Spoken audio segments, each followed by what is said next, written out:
let me address something which is, I guess, common with this audience, and it will be common for our viewers who will be watching the show later.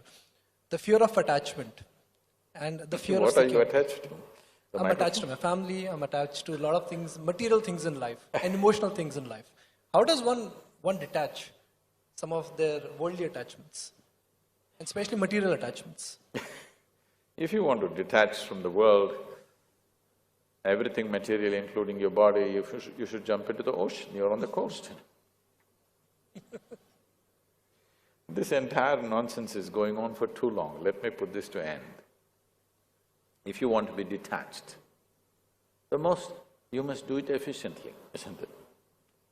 2 meters of rope can do it. You don't need a philosophy you don't need all kinds of teachings. You want to detach yourself from life, 2 meters of rope can do it for you.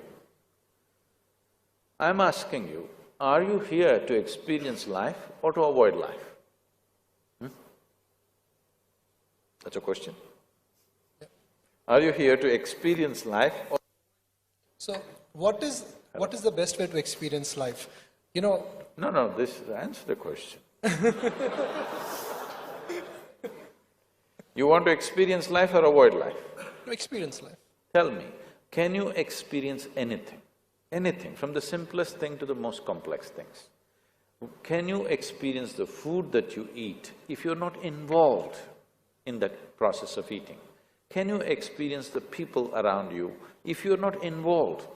Can you experience the work that you're doing? Can you experience anything in your life unless there is involvement?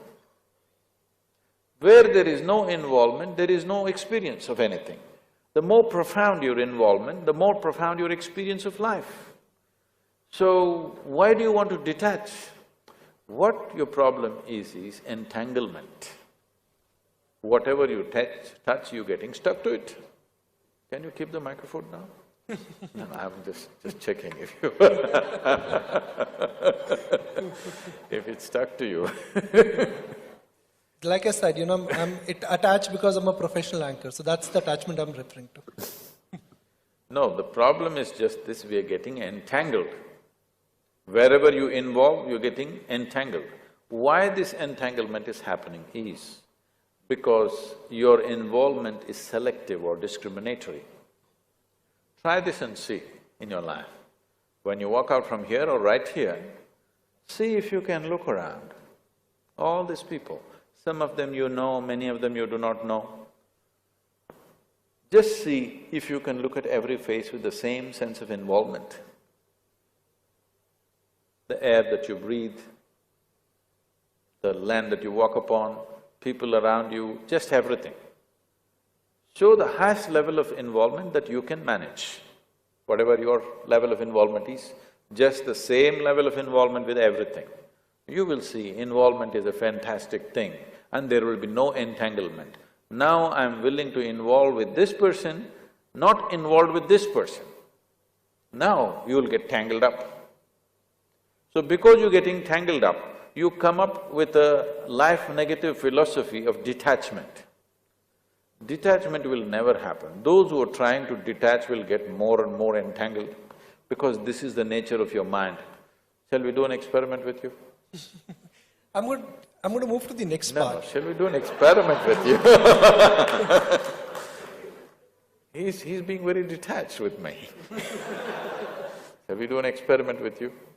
No, I mean, we can always do it. Okay. Right now, next 10 seconds, you should not think of monkeys. Don't think about monkeys. Only monkeys, isn't it? So, you have a mind like this. If you say, I don't want something, only that will happen. In this mind, you say, I don't want to be attached, you finished. Unfortunately, they're blaming Krishna for this detachment nonsense. Don't listen to the words that are written in a book, we don't know who wrote it. Look at his life, he's involvement in everything, isn't it? Where is detachment in his life? He's absolutely involved, indiscriminate involvement, so there is no entanglement. You know, One of the aspects which all of us want to understand is there is a necessity in life, there is abundance in life, and there is greed in life.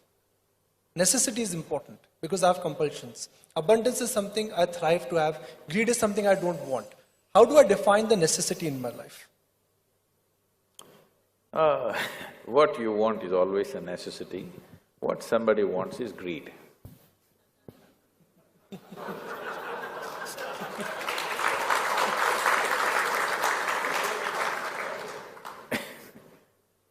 So let's not get into this kind of descriptions of any human being. The thing is just this, the nature of the individual human being is like this. Wherever you are, you want to be something more. Yes, is it true for everyone? Wherever you are, you want to be something more. If that something more happens, what? Something more. If that something more happens, what? Something more. So you seem to be going in installments towards something. What is that something? Suppose I make you the king or queen of this planet. Are you settled? Don't look at me hopefully, I won't make such a blunder. If I make you the king or queen of this planet, will you be fulfilled? No, you will look at the stars. This is the nature of the human being.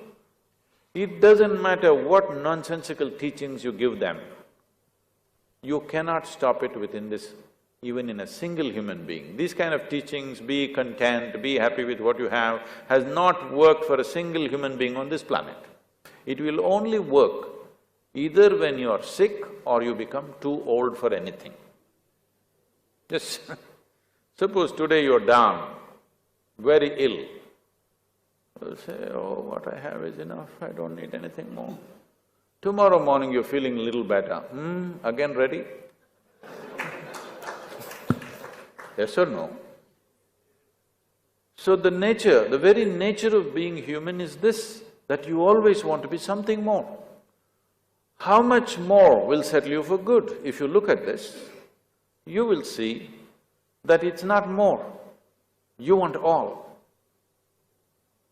What you're looking for is an infinite expansion.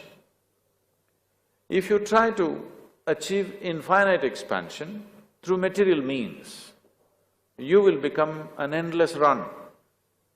It's like trying to count 1, 2, 3, 4, 5 and one day you believe that you will say this is infinity. No such thing will happen, you will just become endless counting. Your longing to expand limitlessly is fantastic. The means that you're employing is very miserable because through physical means, you're trying to get to a limitless or an infinite state. The very basis or the very fundamentals of physical existence is a defined boundary. Where there is no boundary, there cannot be physical. We call this a physical body because there is a boundary line. If I remove all the boundary lines of this body, can this be a physical body? Nothing physical can exist without boundaries, but there is something within you longing to touch a dimension beyond boundaries. Your longing is fantastic. The methodology is a hopeless methodology. Now, this is not about greed, this is not about conquest, this is essentially a longing to expand because a human being cannot live within the limitations of physical boundaries. We want to expand to a limitless state. If this has to happen, the only way you can be successful is you transcend your physical nature in some way. If your experience of life touches a dimension beyond physicality, only then this will happen. If your experience of life touches a dimension beyond physical nature, then we use this most corrupted word called spirituality. Spirituality does not mean looking up or looking down, it simply means your experience of life has touched a dimension beyond your physical nature. What is the significance of such a thing? Why should I do this?